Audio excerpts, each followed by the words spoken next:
কামারহাটি পৌরসভার ৮ নম্বর ওয়ার্ড তৃণমূল কংগ্রেস প্রার্থী দীপাংশু ঘোষাল কামারহাটি পৌরসভায় পদত্যাগের চিঠি দেন। তিনি কাউন্সিলর হিসেবে থাকতে চাইছেন না, কিন্তু সামাজিকভাবে তিনি ৮ নম্বর ওয়ার্ডে কাজ করবেন। কিন্তু তিনি অন্য কোন দলে যাচ্ছেন না।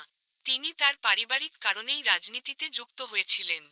বর্তমানে যে সরকার আসবে তাকে অভিনন্দন জানিয়ে তার জায়গা ছেড়ে দিয়েছেন। এই নিয়ে কামারহাটি পৌরসভার গোপাল সাহার সাথে আমরা যোগাযোগ করি। সংবাদ মাধ্যম। তিনি এ বিষয় নিয়ে মুখ খুলতে চাননি। অপরদিকে বিজেপি নেতা সুদীপ্ত রায়, তিনি বললেন, তিনি সম্পূর্ণ নাটক করছেন। পদ ছাড়তে গেলে তার সম্পূর্ণ নিয়ম নীতি মেনে ছাড়তে হয়। এই নিয়ে বিশেষ আলোচনা না করাই ভালো। তার শুভবুদ্ধি সম্পন্ন হোক। বিজেপি নেতা সুদীপ্ত রায় এমনটাই বললেন।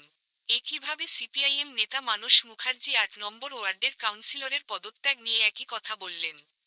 পৌরসভা কামারহাটি পৌরসভায় চিঠি দিয়েছে যে একটা সময় আপনি আবার আপনার দাদার কথায় আপনি এই রাজনীতি নেমেছেন, কিন্তু আজকে আপনি অব্যাহত দিচ্ছেন কেন, কি কারণে? দেখো, সেভাবে কোনো কারণ নেই। যেহেতু আমি তো পলিটিক্যাল পার্সন নই সেই সেন্সে, আমি হঠাৎ করে এই দায়িত্বটা নিয়েছিলাম। এখন একটা টার্ম আমি সাকসেসফুলি করেও এসেছি, আর হয়তো কয়েক মাস বাকি আছে, কিছুদিন বাকি আছে।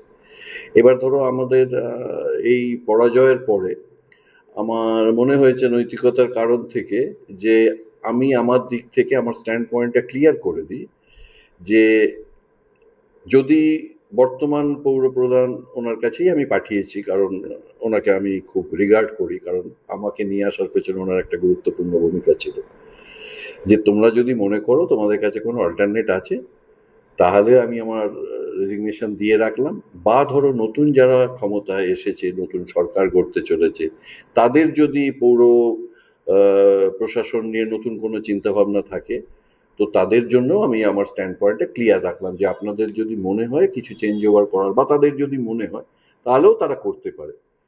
আমার দিক থেকে আমি আমার রেজিগনেশন লেটারটা ইন অ্যাডভান্স সকলের কাছে দিয়ে রাখলাম, যে আমি ফিল ফ্রি যে আমার রেজিগনেশন লেটার আপনারা অ্যাকসেপ্ট করতে পারেন, যাতে আমার দিক থেকে সেটা কোনো অন্তরায় হবে। Very simple. এখনো তো করেনি। আপনি তো দলীয় কর্মী হিসেবে প্রচুর কাজ করেছেন, তার দলেতে কোনো সমস্যা বা বর্তমান যে সরকার এসেছে তাতে কোনো সমস্যা আছে, সেই ভয় বা ভীতিতে একদমই নয়, একদমই নয়। মানে আপনি নিজের স্বেচ্ছায় করেছেন? একদম। কারণ না আমার কোনো অভিযোগ আছে, না আমার কোনো পারপাস আছে, না এটা নিয়ে আমার কোনো ফিউচার প্ল্যান আছে, নাথিং। তাহলে আপনি কোনো অন্য দলে যাওয়ার কোনো ভাবনা চিন্তা কিছু নিয়েছেন? একদমই নয়। মানে আপনি এখনো একনিষ্ঠ তৃণমূল কর্মী হিসেবেই আছেন, কিন্তু আমি দেখুন, আমার কাছে এই পৌর পরিষেবাটা একটা তো অ্যাসাইনমেন্ট, আমাকে মানুষ জিতিয়েছে, মানুষ প্রত্যাশা করে, তাদের পরিষেবাটা তো আমাদের দেওয়া উচিত। তো সেটা আমি খুব আন্তরিকতার সঙ্গেই করি, চেষ্টা করি যতটা সম্ভব, এবং করিও। সেটা আমি করে যাব যতক্ষণ না আমারটা অ্যাকসেপ্ট হচ্ছে বা অন্য অল্টারনেট অ্যারেঞ্জমেন্ট আসছে। ধরুন 10-এ তো এই মুহূর্তে কোনো কাউন্সিলর নেই, আমাকে পৌরসভা থেকেই দেখতে বলা হয়েছিল। আর দুটো ওয়ার্ড আমি দেখি, এবং দেখুন অত মানুষ, তাদের তো পরিষেবার ব্যাপার আছে, এটা আমি কন্টিনিউ করব। কিন্তু আমি দিয়ে রাখলাম কেন, যে এই যে চেঞ্জ ওভার হয়েছে, পালাবদল হয়েছে, খানিকটা আমার দিক থেকে, আমার ওয়ার্ডে আমরা হেরেছি, সেটা আমার খারাপও লেগেছে, তো খানিকটা দায়িত্ব স্বীকার করে নিয়েও আমি দিয়ে রাখলাম। আর সেকেন্ডলি হচ্ছে যে নতুন যে প্রশাসন এসছে, তাদের যদি মনে হয় যে আগামী দিনে তারা তাদের পদ্ধতিতে পৌর বোর্ড চালাবে বা কিছু করবে, তো তাদের জন্য আমি আমার জায়গাটাকে ক্লিয়ার করে রাখলাম। তাহলে আপনার ওয়ার্ডে যেভাবে আপনার পাশে আপনার লোকাল মানুষ কোনো সমস্যা বলে যেভাবে আসতো, তাহলে আপনি যখন দায়িত্বে নেই, তাহলে কিভাবে মানুষ কার কাছে যাবে? আমি বলে দিচ্ছি, আমি কিন্তু যতক্ষণ না আমার পরিবর্ত ব্যবস্থা পাঠাচ্ছে পৌরসভা, ততদিন আমি কিন্তু কন্টিনিউ করবো। আই রিপিট, আমি রেসপন্সিবিলিটি ছেড়ে যাব না। আমি আমার স্ট্যান্ড পয়েন্টটা ক্লিয়ার করেছি যে আমার এই ওপেন রেজিগনেশন রইল, যে কোনো অথরিটি যে কোনো সময় এটাকে যদি প্রয়োজন মনে করে ব্যবহার করতে পারে। I have made myself very clear. হ্যাঁ, একদম। কোথাও যাচ্ছি না আমি। আমি যেটা পরিষেবা সেটাই দিয়ে যাব, আর যেদিন অল্টারনেট অ্যারেঞ্জমেন্ট পৌরসভা থেকে এসে যাবে বা পরের যে প্রশাসনিক যারা আসতে চলেছে দায়িত্বে তারা নেবে, তখন আমি সরে যাব। ঠিক আছে? কামাহাটির 8 নম্বর ওয়ার্ডের কাউন্সিলর দেবাংশু ঘোষাল তিনি পদত্যাগ করলেন, যে একটা সরকার পড়ে গেল সঙ্গে সঙ্গে উনি পদত্যাগ, কিন্তু কামাহাটি পৌরসভা চেয়ারম্যানের সাথে আমরা যোগাযোগ করি, তিনি এই বিষয়ে কোনো মুখ করেন, বলছে চিঠিটা সেভাবে গ্রহণযোগ্য না, কারণ সম্পূর্ণভাবে লেখা নেই। কী বলবেন? না, পদত্যাগপত্র একরকম হয়। পদত্যাগপত্রের সঙ্গে যদি অন্য প্রসঙ্গ জড়ানো থাকে তাহলে সেই পদত্যাগপত্র সরকারিভাবে গ্রহণ করা যায় কিনা আমি জানি না। একটাই লাইন থাকবে যে আমি কাউন্সিলর পদ থেকে আমি পদত্যাগ করছি। দাদা, আপনারা তো একটা সময় আপনাদের সরকার ছিল, যখন দল পরিবর্তন হলো, কিন্তু আপনাদের কাউন্সিলর কিন্তু সেইভাবে ফট করে সঙ্গে সঙ্গে পদত্যাগ করেন, কিন্তু এই দলটাকে দেখা যাচ্ছে সঙ্গে সঙ্গে পদত্যাগ করছেন এই পৌরসভায়। আমাদের পার্টি তো এরকম ভাবে চলে না যে মমতার বক্তব্যই পার্টির বক্তব্য। আমাদের পার্টি একটা মতাদর্শের উপর ভিত্তি করে চলে, এবং তার একটা পার্টি কর্মসূচি আছে, তার উপর ভিত্তি করে চলে। কাজে এই পার্টি আর ওই পার্টির সঙ্গে তুলনা করে তো লাভ নেই। এখনো পর্যন্ত মুখ্যমন্ত্রী নিজের পদত্যাগ করেনি, তার দলের কর্মী পদত্যাগ করছেন। মুখ্যমন্ত্রী নির্লজ্জতার সীমা ছাড়িয়েছে। এখন তার উনি মুখ্যমন্ত্রী নন, এখন উনি এমএলএ হন, সেইটার উনি সীমা ছাড়িয়েছেন। এটা পশ্চিমবঙ্গের পক্ষে একটা কলঙ্ক। মানুষ দেখছে, বুদ্ধদেব ভট্টাচার্য 2011 সালে যখন পরাজিত হলেন, 4টা সাড়ে 4টার সময় গিয়ে রাজভবনে রাজ্যপালের কাছে পদত্যাগপত্র দিয়ে এসেছিলেন। এটাই তো রীতি।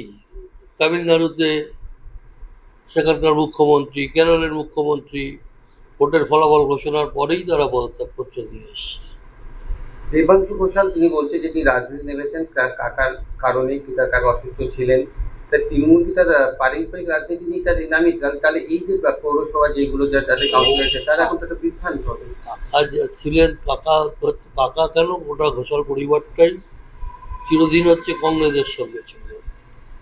সেই কংগ্রেস পার্টি তারা করেছেন। তৃণমূল কংগ্রেস দেবী ঘোষাল করতে বাধ্য হয়েছিলেন তার মান সম্মান রক্ষার জন্য, এ বিষয়ে তো কোনো সন্দেহ নেই। যে সেখানে তিনি গেছেন, কিন্তু জেনে বুঝেই গেছেন তৃণমূল পার্টি কেমন।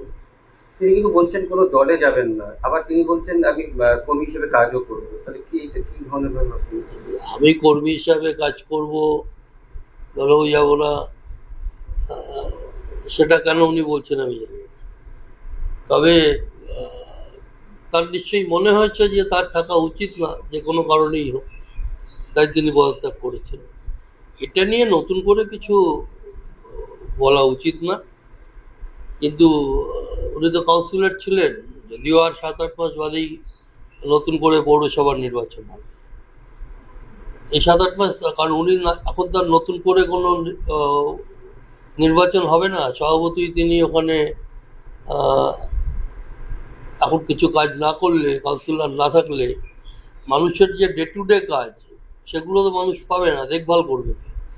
পৌরসভা হয়তো করলো, কিন্তু দেখভাল করার লোক চাই তো, যেটা কাউন্সিলর করেন। তা যাই হোক, সে আমি ব্যক্তি শুভ্রাংশু ঘোষাল সম্পর্কে কিছু বলতে চাই না, কিন্তু তৃণমূল কাউন্সিলর শুভ্রাংশু ঘোষাল তিনি ঠিক করবেন তিনি কি করবেন না করবেন। যে এক্ষেত্রে অন্য কথা বলাটা শোভনীয় না। আর তার সঙ্গে সঙ্গে সব জায়গাতেই একটা রীতি মেনে চলা উচিত যে সরকার যখন মানুষ সরিয়ে দিয়েছে তখন সরকারি প্রতিষ্ঠানগুলোরও নতুন করে নির্বাচন করে নতুন পদ্ধতিতে পৌরসভা ইত্যাদি চলা উচিত।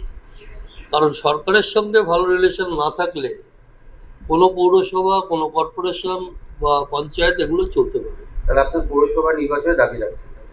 না, আমরা দাবি রাখছি না, এরকম এখন আমি বলি। আমি বলার চেষ্টা করছি এইটাই যে পৌরসভার কাউন্সিলর যদি না থাকেন তাহলে পৌরসভার কাজ করবেন কিভাবে, এবং সেই ওয়ার্ডের মানুষ সার্ভিস পাবে কি করে, সেই ওয়ার্ডের মানুষের কিছু দরকার কার কাছে যাবেন তারা। যাই হোক, সেটা ওনার ব্যক্তিগত ব্যাপার, উনি করেছেন।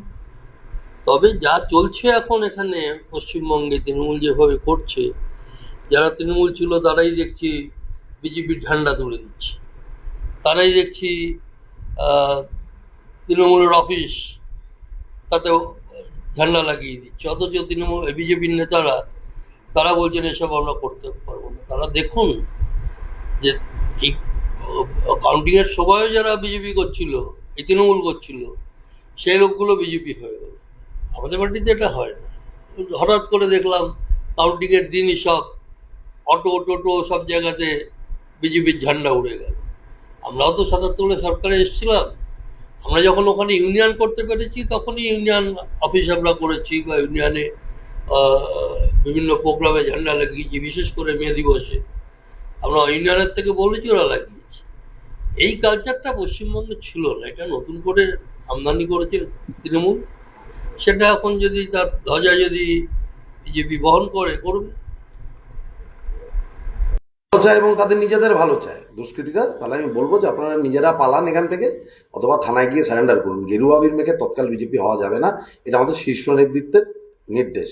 রত্তলার মুখে বিমলসার এক পার্টি অফিস আছে, যেটা হচ্ছে ডক্টর বিমলসার পরিষদ নামে, ঠিক আছে? সেখানে দেখা যাচ্ছে ওই পার্টি অফিসে আপনার ২ টাকা এবং বলবেন।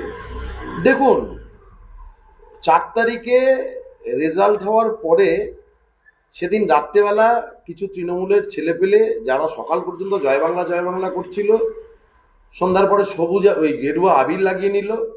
লাগিয়ে নিয়ে যাদের প্রতি তাদের ক্ষোভ ছিল, তাদের বাড়ির সামনে ঝামেলা, বিভিন্ন জায়গায় গিয়ে বিজেপির পতাকা গুঁজে দেওয়া।